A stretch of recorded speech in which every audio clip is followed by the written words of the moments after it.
அஸ்ஸலாமு அலைக்கும். Welcome back to Hakeema's gallery. எங்கள் பாட்டியா அஹா ஸ்டைலில் செஞ்ச மீன் குழம்பு ரெசிபியை தான் இன்றைக்கி நான் உங்கள் கூட ஷேர் பண்ணிக்க போகிறேன்.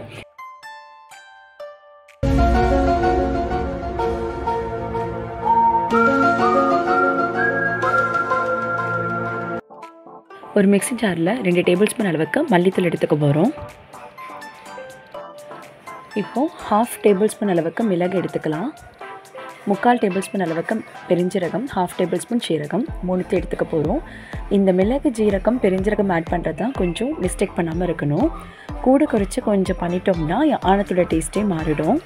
10லேருந்து 12 வெங்காயம் அளவுக்கு நான் உரித்து வச்சுருக்கேன். சின்ன வெங்காயம், 4 பல்லு பூண்டு உரித்து வச்சுருக்கேன். ஒரு தக்காளியும் எடுத்து வச்சுருக்கோம்.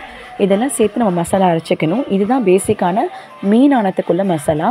இது கரெக்டாக இருந்தாலே மீன் சூப்பராக வரும். மசாலா இப்போ ரெடி ஆகிட்டு, இப்போ 2லேருந்து 3 ஸ்பூன் அளவுக்கு, டேபிள் ஸ்பூன் அளவுக்கு நான் தேங்காய் அரைச்சி வச்சுருக்கேன்.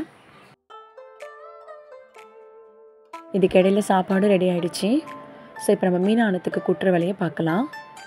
ஒரு மீடியமான சைஸ் எலுமிச்சப்பழம் அளவுக்கு நம்ம புளி எடுத்து இந்த உப்பு போட்டு ஊற வச்சுருக்கேன். மீன் ரெடி பண்ணி வச்சுருக்கோம். மசாலா அரைச்சி வச்சாச்சு. ஒரு டேபிள் ஸ்பூன் அளவுக்கு மிளகாய்த்தூள், ஒரு தக்காளி, 2 பச்சை மிளகாய், தேவைக்கேற்ப தேங்காய் எடுத்து வச்சுருக்கோம், தண்ணி எடுத்து வச்சுருக்கோம். இதில் புளியை கரைச்சி எடுத்துக்கலாம். புளியை கரைச்சி நம்ம கடைசி ஈடு வரைக்கும் அதை நம்ம கலந்து எடுத்துக்க போகிறோம். 1/2 டேபிள் ஸ்பூன் உப்பு மட்டும் நான் புளி கரைசலையே சேர்த்து வச்சுருக்கேன். மீதம் உப்பு நம்ம ஆனத்துக்கு ஏற்ற மாதிரி பேலன்ஸ் மாதிரி பண்ணிக்கலாம்.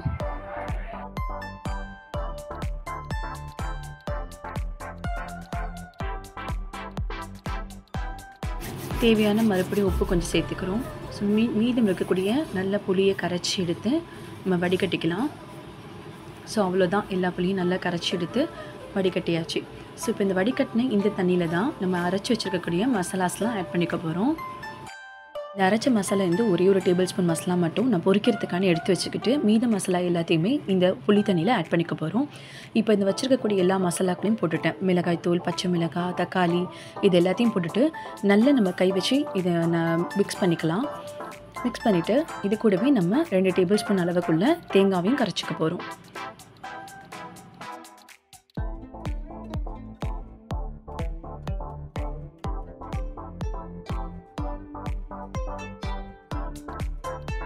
தக்காளி நல்லா நம்ம பிணைஞ்சு விடணும். அப்போ தான் வந்து அந்த தக்காளியோட சாரெலாம் இறங்கி அந்த ஆணம் நல்ல ஒரு டேஸ்ட்டாக இருக்கும்.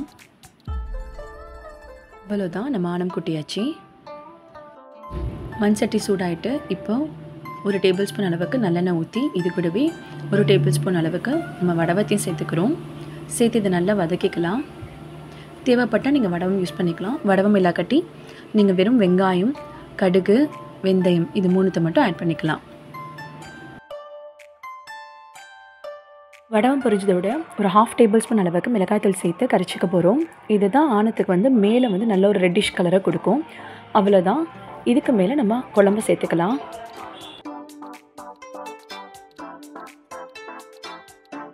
இப்போவே உங்களுக்கு தெரியும், நம்ம கரைச்சி வச்சிருக்கக்கூடிய மிளகாய்த்தூள் நல்ல மேலே மிதக்கிறது தெரியுது. இப்போ ஒரு மூடி போட்டு ஒரு கொதி வர வரைக்கும் வெயிட் பண்ணலாம். இப்போ இந்த ஆனத்துக்கு இன்னும் ருசி ஏற்றத்துக்காண்டி நான் ஒரே ஒரு மாங்காய் மட்டும் கட் பண்ணி வச்சுருக்கேன். இப்போ இந்த குழம்பு கொதிச்சிச்சான்னு பார்ப்போம். கொதிச்சிருச்சு. இந்த ஸ்டேஜில் நம்ம வச்சுருக்கக்கூடிய மீனை ஆட் பண்ணிக்கலாம். இதுக்கு முன்னாடி ஆட் பண்ணோம்னா அது ரொம்ப கரைஞ்சிரும். அதுக்காண்டி ஒரு கொதி விட்டதுக்கப்புறம் தான் நம்ம மீனை ஆட் பண்ணணும்.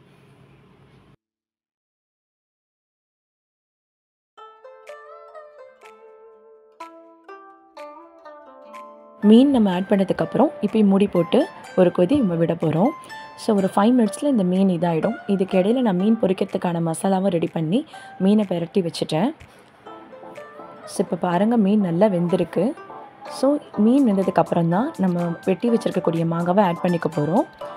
ஏன்னா நம்ம மீன் கொதிச்சதுக்கப்புறம் நம்ம டேஸ்ட் பண்ணி பார்க்கணும். இந்த ஸ்டேஜில் புளி கரெக்டாக இருந்துச்சுன்னா ஓகேவாக இருக்கும்.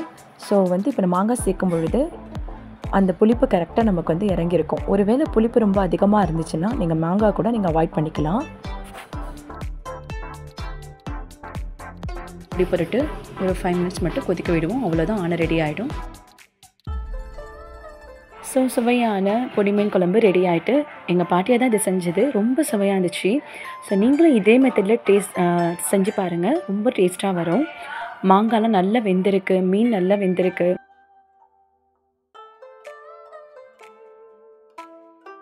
இந்த ஆணத்தை இன்னும் மணமாக்கிறதுக்கான கருவேப்பிலை கடைசியாக சேருங்க. ரொம்ப மணமாக இருக்கும், அருமையான டேஸ்ட்டாகவும் இருக்கும். அதோட சுவையான மீன் பொரிச்சது ரெடி ஆகிட்டு.